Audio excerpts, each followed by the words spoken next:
22 days at sea. Everything seemed under control, but the most dangerous part of my journey was still ahead. Ahead of me lay a narrow stretch of water between Africa and the Middle East, where ships are forced to slow down and risks quietly multiply. I left the factory sealed inside a steel container. Electronics, high value, time sensitive. My destination was Europe. My deadline was fixed. The ship moved steadily across the Indian Ocean. Schedules were tight. Fuel was calculated. Everything was planned. Then we approached the southern entrance of the Red Sea, the el-Mandeb Strait.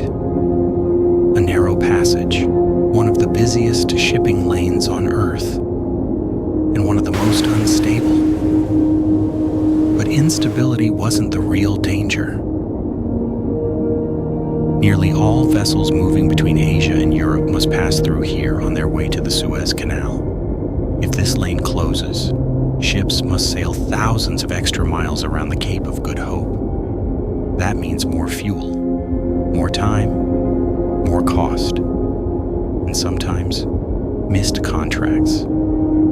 For cargo like me, delay is not just inconvenience.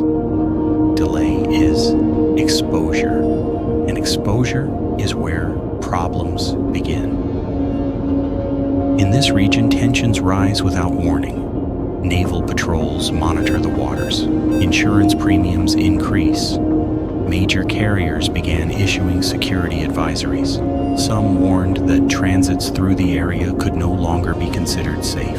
Vessels were instructed to seek shelter. Others were rerouted around Africa, adding thousands of miles to their journey. Captains received updated security briefings. We reduced speed. The crew reviewed contingency plans.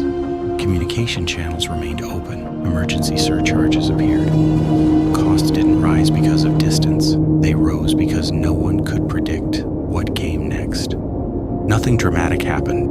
No explosions, no headlines. But bookings for certain cargo types were suspended. Refrigerated containers, too sensitive to delays, were temporarily placed on hold. The silence remained, but the pressure was real. If the ship diverted south, my arrival would be delayed by up to 2 weeks. Factories were waiting, contracts were signed, deadlines were not flexible. Do we push forward or step back and pay the price? The captain had to choose, delay or risk. Both came at a cost. Weather reports were clear, naval advisories were monitored, convoy traffic increased. We moved forward, slowly, carefully, not because it was safe, but because stopping was worse. Through one of the narrowest and most sensitive choke points in global trade. Hours passed, radar steady, engines stable, no course changes. By sunrise, we had cleared the strait. The Red Sea opened ahead. The most dangerous stretch of my journey was behind me. To most people, this was just another shipment. But global trade depends on fragile corridors, narrow waters, political tension, and decisions made under uncertainty. I survived the crossing and continued north toward the Suez Canal and beyond. Because in global logistics, danger does not always look dramatic. Sometimes it builds quietly until there is no safe choice left.